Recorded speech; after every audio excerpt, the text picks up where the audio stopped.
Academia Credo, para la reforma de toda la vida y la cultura.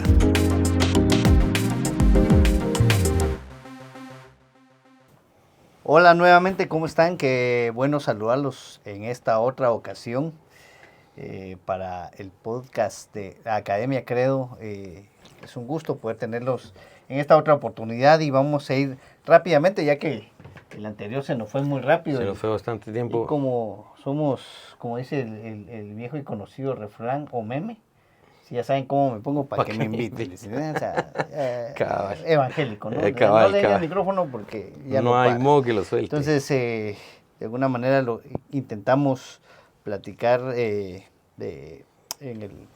el podcast anterior acerca de algo que vamos a estar reflexionando. Es muy importante que sepamos que esta idea o esta intención es para la reforma de la vida y la cultura. Este es el propósito. Muy importante. El propósito del podcast de Academia Credo para la reforma de toda la vida y la cultura. Así es. Así es. Estuvimos hablando acerca de Eclesiastés. Eso es muy importante. Vimos... Ese es un punto de partida muy importante que tenemos que tener claro para muchas de nuestras cosas. Sí, Eclesiastés era un buen libro para poder iniciar, y una de las cosas con las que terminamos es no leamos Eclesiastés de manera aislada, ¿sí? No agarremos un pasaje de Eclesiastés para vivir y definir toda nuestra vida o nuestro actuar, porque nos vamos a equivocar, seguro. Sí. Entonces tenemos que ver esos pasajes de Eclesiastés de una manera conjunta con todo el texto bíblico y recordar otra vez que Eclesiastés es el contraste, ¿no?, de una vida o una idea desde la perspectiva humana, de esta perspectiva que está debajo del sol, en contraposición con una perspectiva divina, ¿no?, que arriba del sol, ¿verdad?, que trasciende al universo entero como tal, y que es Dios mismo el que da esa perspectiva de vida para que como hijos de él y como cristianos pues vivamos nuestra vida. Contexto histórico del pasaje que leímos, ¿no? Que es bien es importante a la hora de interpretar pasajes, pues obviamente recordar el contexto histórico, geográfico, o pues al menos algunos elementos de lo que está ahí. Un punto que Salomón está resaltando en este pasaje que leímos de Eclesiastés 10, ¿no? De Eclesiastés 10, versos 12 al 15, es que el punto contrastante allí es el necio, ¿no? Y su perspectiva, que finalmente es necedad. El contraste es Jesucristo. Jesucristo no es el necio es el hombre pecador, y dicho sea de paso, esa es la forma en la que Dios define lo que hoy mal llamamos ateísmo, ¿no? El ateísmo, no, hasta su nombre es incorrecto, según la Biblia es necedad. ¿Quién era un necio en los tiempos de Salomón? ¿A qué se refería el salmista? ¿A qué se refería David, Asaf? ¿A qué se refería Salomón cuando escribían el necio dice en su corazón, no hay Dios, ¿no? Y eso es lo que decía el salmista en primera instancia, Salmo 14, verso 1, dice el necio en su corazón, no hay Dios. Un necio también era aquel que propagaba calumnias, ¿no? Aquel que andaba predicando falsedades. Nos van a escuchar mucho hablar acerca de eso. El ateísmo, humanismo secular, evolucionista, materialista, es una religión, y dicho sea de paso, es la peor religión de todas. Sí, la peor religión de todas. Y es una religión que tiene templos, que tiene sacerdotes. Hoy el sumo sacerdote Richard Dawkins, que dicho sea de paso, pues es encontrado en una multiplicidad de incongruencias, ¿no?, en su propia predicación, escritos y lo que sale diciendo hoy en las noticias, ¿no?, que vamos a abordar eso, estoy seguro, en futuros podcasts. Pero la necedad, la perspectiva bajo el sol, propaga calumnias, predica calumnias, tiene templos, tiene sacerdotes, tiene sus propios líderes, y tiene sus talking points, ¿no? Tiene sus narrativas, y las universidades tristemente se han convertido en sus templos, ¿no? Claro, a mí me gustaría mencionar aquel pasaje bíblico donde es mejor encontrarse con una osa que ha perdido sus cachorros. Sí, en contraposición con un necio en Que su encontrarse con un necio en su necedad. es terrible. Yo no sé, de verdad que más que acusar a otros, debemos hacer una introspección y decir si yo era esa persona, ¿no? Era Sí. un necio en mi necedad y gracias a la misericordia, a esa gracia derramada sobre Amén. mí que encontré y Dios me sacó de esa pecaminosidad que es Así la es. necedad. Otro pasaje, ¿va? Aunque majes al necio en un mortero y lo quebrantes y lo despedaces y lo desmenuces, no se No se apartará apartará de él de su su necedad. necedad. Veamos entonces, ese es el contexto histórico de uno de los elementos con los que Salomón en este caso está tratando de hacernos ver a Eclesiastés, Y ojo que David en algunos salmos. Y ojo que estos son los que tienen esa perspectiva debajo del sol. O sea, ese es el punto, ¿no? Ese es el punto. El necio también en la Biblia está caracterizado por aquel que andaba en compañía de otros necios, ¿no? De otros que decían que Dios no existía, que aborrecían la ley de Dios. Proverbios 13:20 dice que el que anda con sabios, sabio será.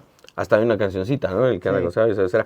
Mas el que se junta con necios será quebrantado. Esto está en sintonía con lo que Pablo decía en primera a los Corintios 15:33, las malas conversaciones corrompen las buenas costumbres, ¿no?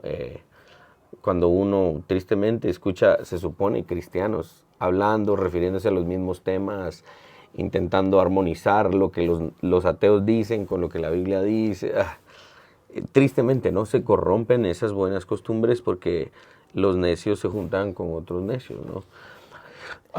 Un necio también era aquel que menospreciaba el consejo de sus padres, ¿no? Este también era un necio, el que desechaba el conocimiento o, de una manera más, digamos, específica, el que desechaba la doctrina y la enseñanza de la ley de Dios, la ley de Moisés, ¿verdad?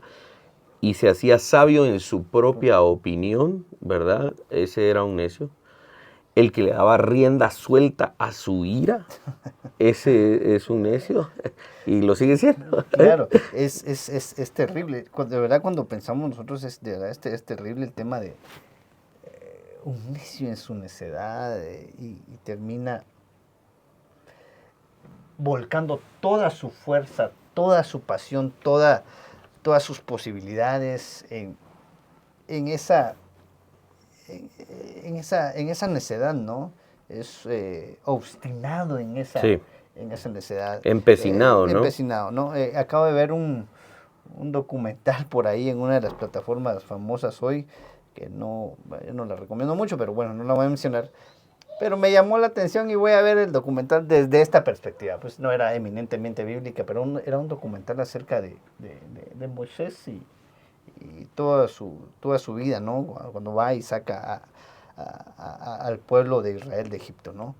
Y en el documental decían, en cierta mitología o en ciertos idiomas antiguos, a una persona necia se le llamaba un faraón o se le mencionaba como un faraón, porque vemos en la narrativa o en la historia de ese hombre obstinado en su necedad, en su fuerza, en su pasión por no querer obedecer a Dios, ¿no? Es un necio en su necedad.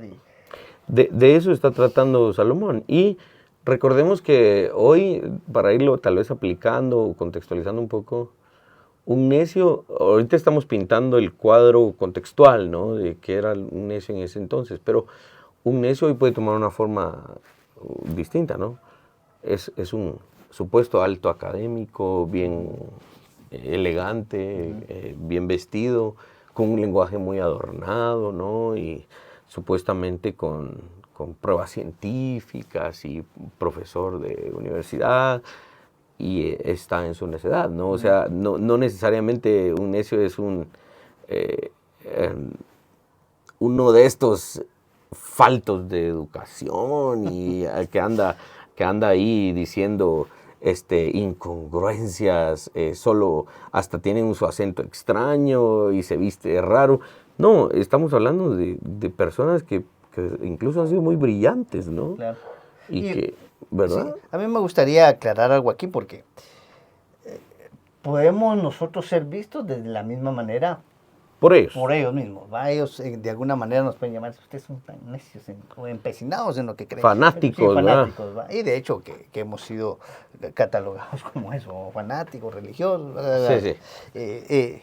Pero hay una distinción evidente y clara, que es muy difícil a veces que la quieran aceptar.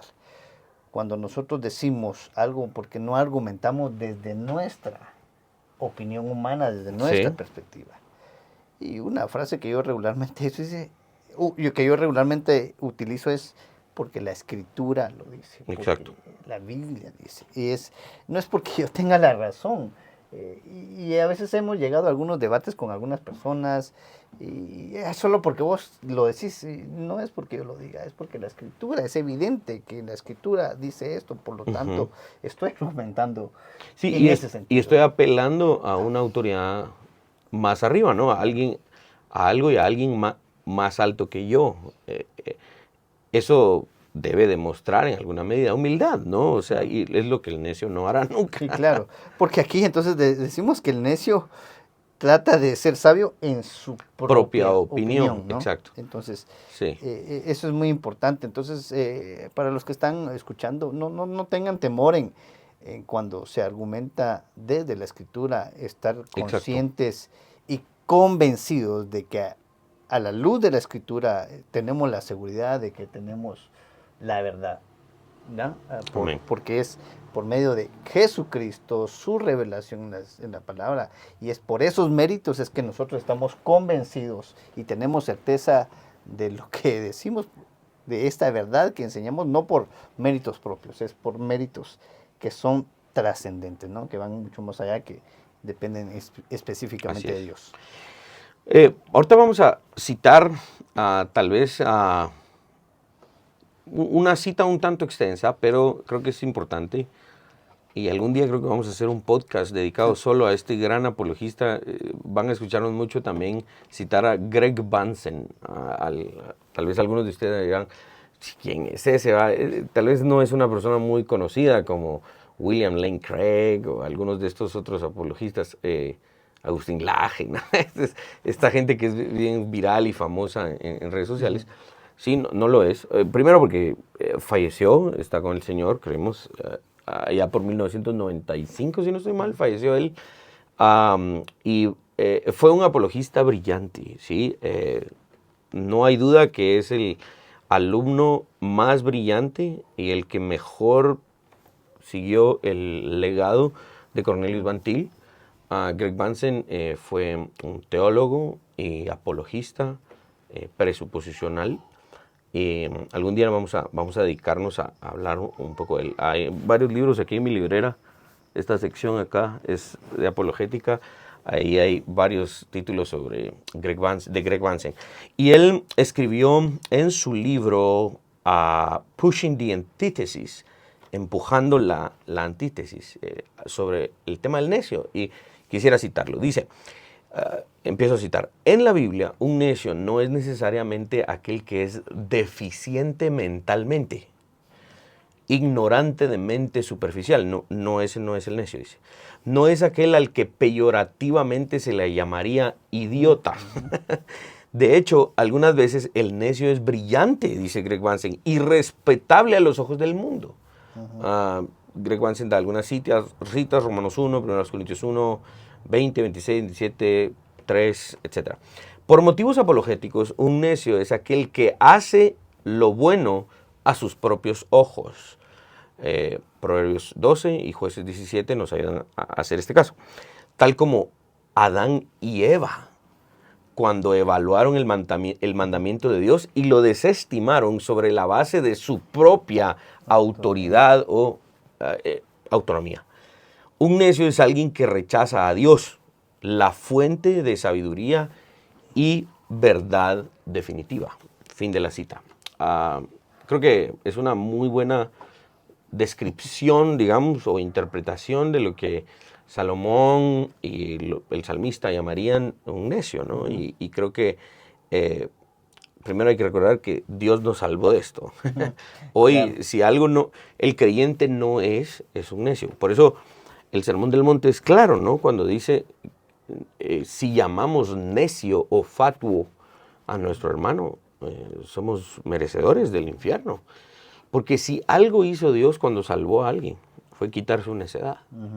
Sí, fue quitar su necedad. Tristemente, hay muchas personas que han sido salvas y que no dudamos de su salvación, ¿sí? No dudamos de su salvación, pero no son consistentes con lo que estamos diciendo acá o con lo que tal vez Salomón nos está intentando mostrar. Porque una persona puede ser salva, pero no ha entendido la forma correcta de razonar, la forma correcta de razonar de acuerdo a la Escritura. Y es aquí en donde no nos importa argumentar así y decir, la Escritura lo dice, es lo que Eddie decía hace un momento. ¿Por qué crees eso? Porque la Escritura lo dice. Y eso no es necedad, no es fanatismo. Porque decir y sostener nuestro argumento sobre la base de lo que la Biblia dice, no es necedad, es humildad.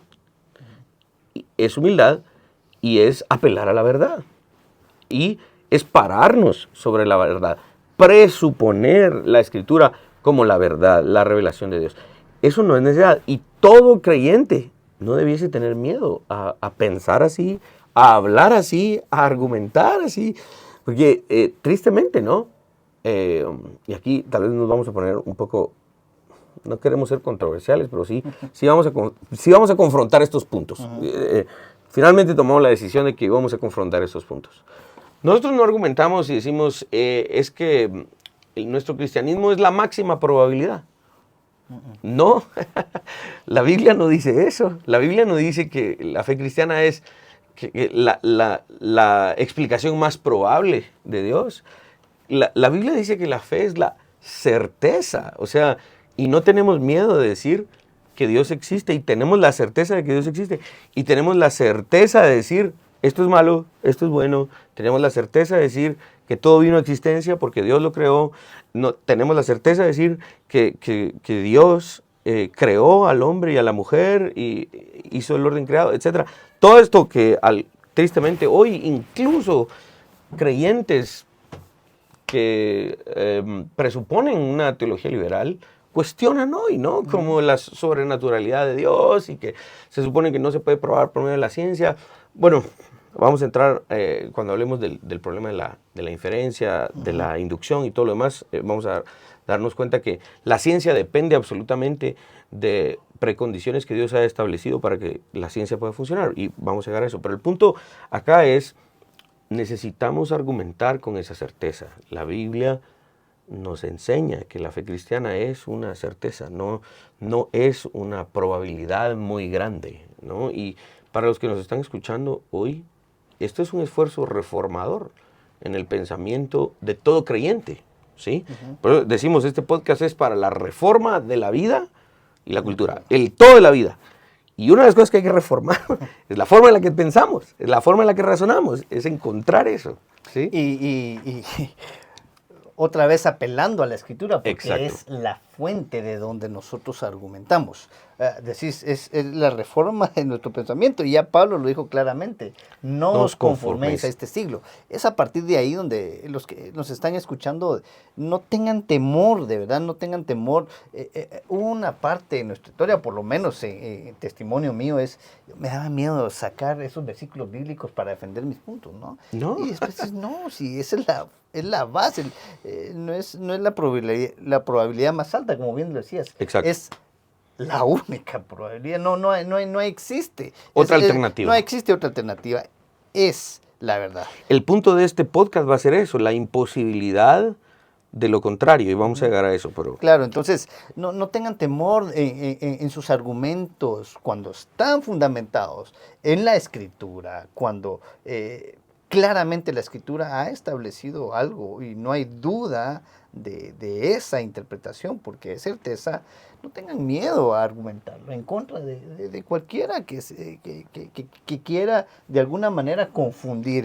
No, la Escritura claramente lo establece, y porque no hay otra forma. Si hemos caído en el error donde intentamos a la luz de otras presuposiciones, de otros argumentos humanos, ideas, para defender un punto, hermanos, creo que debemos de reconocer que hemos fallado, venir a las Sagradas Escrituras y argumentar desde ahí, sin temor. Por supuesto, no estamos llamando a que ustedes se conviertan en ofensores. Exacto. No, es con amor y con sabiduría. Con mansedumbre, dice Pedro. Dice Pedro, pero para defender la consistencia de nuestra fe, ¿no? Exacto. Y acá yo, por ejemplo, animaría, si nos están escuchando, y espero que nos estén escuchando, jóvenes universitarios, ¿no? Por ejemplo, muchos jóvenes cristianos se intimidan cuando un profesor cita una fuente bibliográfica, cita a un pensador de la Revolución Francesa o cita a uno de estos escritores y proponentes del nuevo ateísmo, ¿no? A un Sam Harris, a Dawkins, a Hitchens, qué sé yo. Y suena como que, no, si yo citara a gente así, entonces yo sonaría más inteligente. Claro. Y pareciera ser que no suena inteligente cuando yo cito un verso bíblico y ellos citan a Dawkins o citan a Sam Harris o citan a Nietzsche o alguien. Pareciera ser que la cita de un ateo es más elevada. No. Porque, o sea, vean lo peligroso y lo pecaminoso de eso. Exacto. Porque citar a uno de estos personajes pareciera, ¿no? Estar en locura, en la idea, ¿no? Pero no debemos olvidar que cuando nosotros citamos esto, citamos a Cristo Jesús. A su revelación. A su revelación. Es Él el autor. Y otras, como lo hemos repetido, nuestro razonamiento como seres humanos no puede ser posible sin Él. Entonces, por lo menos debemos de tener nosotros claro, hermanos jóvenes que nos están escuchando, no tengan temor en citar la Biblia, en traer la Biblia como la fuente de toda revelación y verdad. Porque estos otros personajes que de alguna manera se citan en ciertos debates, en clases o en pláticas, ¿no? Pareciera que entonces ellos son superiores al Dios de la Escritura, ¿no? Y sí, eso es pecaminoso. Entonces, sí, cuando citamos a Pedro, cuando citamos a Pablo, cuando citamos a Santiago, recordemos algo, estamos citando a los discípulos de Cristo, sí, obviamente, pero estamos citando realmente al texto que dio a luz a la civilización más grande que la humanidad ha visto. O sea, la civilización occidental se construyó sobre los escritos de los apóstoles, se construyó sobre el texto bíblico, y hacer un caso contrario a eso es muy complicado. O sea, de verdad, la historia está del lado del cristianismo. O sea, por ejemplo, hay algunos escritores que dicen, no, es que tenemos que estar del lado correcto de la historia, dicen. Como quien dice, hay que interpretar la historia desde donde de verdad hay que hacerlo, donde hace sentido.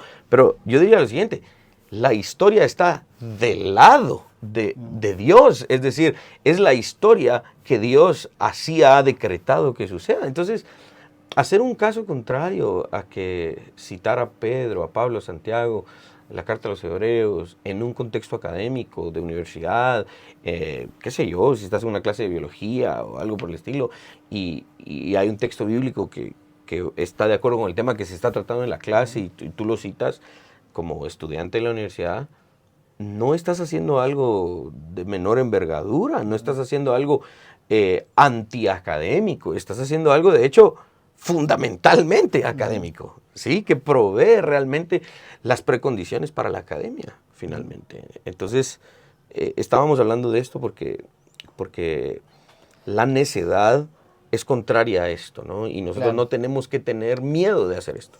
Sí, básicamente citando esta última frase de Bansen, ¿no? Un necio es alguien que rechaza a Dios, quien es la fuente de la sabiduría y verdad definitiva. Entonces, hermanos, todos aquellos que nos escuchan y nos ven, no tengamos temor de tener la certeza que la Escritura, ese Dios revelado a través de la Escritura, es la verdad definitiva sobre todo lo que existe, y por eso argumentamos. Sí. de estos necios que está hablando Salomón y que nos ayuda a interpretar un poquito más Bansen, de estos necios habían muchos en la época de Salomón. Ajá. Y también había muchos en la época de los apóstoles, ¿no? En el Nuevo Testamento. Y Salomón escribió mucho acerca de ellos y con mucho énfasis. Qué bueno que en nuestros días ya no hay mucho de estos. Nótese el sarcasmo. Bien, bueno, hay mucho. A mí me gustaría hacer esa referencia porque siempre han habido. Siempre han habido y necios. otra vez recordando a Adán y a Eva, ¿no? Desde el principio había gente que se opone a Cristo, que es necia. Y es otra vez, yo recuerdo otra vez, vengo a ese pasaje donde la serpiente engaña a serpiente y es esa necedad del hombre de querer. Ahí está la semilla de la necedad, Entonces, en esa escena. En querer oponerse a Dios, ¿no? Vamos a llegar a una de nuestras conclusiones, finalmente también uno de nuestros puntos de partida, ¿no? Va a ser que la necedad realmente no es un problema intelectual, ¿sí? Uh-huh. La necedad es un problema moral. Ese es el asunto. Es un problema moral. El razonamiento de ciertos seres humanos está sometido profundamente a su pecado. Y el hecho de iniciar con la premisa de que Dios no existe, eso va a guiar el resto de su pensamiento, todo lo que escriba, ¿verdad? Y va a ser necedad, porque la necedad se define como el rechazo de Dios como la fuente de sabiduría, ¿no? En muchas otras partes de la Escritura vamos a encontrar, ya hemos dado algunas referencias bíblicas, pero vamos a encontrar muchas más. En el Nuevo Testamento, Romanos 1:22, profesando ser sabios, se hicieron necios. ¿Sí? Sí, entonces yo creo que no sé si nos da tiempo todavía para... Yo creo que vamos a terminar aquí, que ya otra vez se nos fue el tiempo en este podcast. Tenemos mucho más material, pero mejor hagamos otro episodio. Claro, entonces otra vez solo recordemos unas cuestiones importantes y claves acá, ¿no? El necio es aquel que dice no hay Dios. El necio es aquel que se opone, otra vez lo acabas de repetir, Willy, no es aquel falto de intelectualidad. Exacto. Hay mucha gente intelectual que es necia y es básicamente esa necedad en contra de ese Dios soberano, ese Dios revelado en la Escritura, que nosotros, gracias otra vez a su misericordia, a su amor, a esa gracia inmerecida que fue derramada sobre nosotros, es que hoy dejamos de ser necios y venimos a la obediencia de Cristo, a la obediencia de la verdad y de la justicia. Amén. Si de alguna manera en estas redes sociales donde lo vamos a estar publicando, si hay alguna posibilidad de que ustedes contesten y hagan de repente alguna anotación o alguna pregunta, déjennoslo saber. Sí. Y la idea es que otra vez todo esto que estamos tratando de hablar es para la reforma de la vida y la cultura. ¿A partir de dónde? De la Escritura. Amén. Ha sido un gusto para mí, William Ochoa, y aquí en compañía con el licenciado Eddie López, los anfitriones de este podcast, les pedimos que nos ayuden a suscribirse y compartir este material. Dios les bendiga. Suscríbete y comparte. Reformemos juntos toda la vida y la cultura.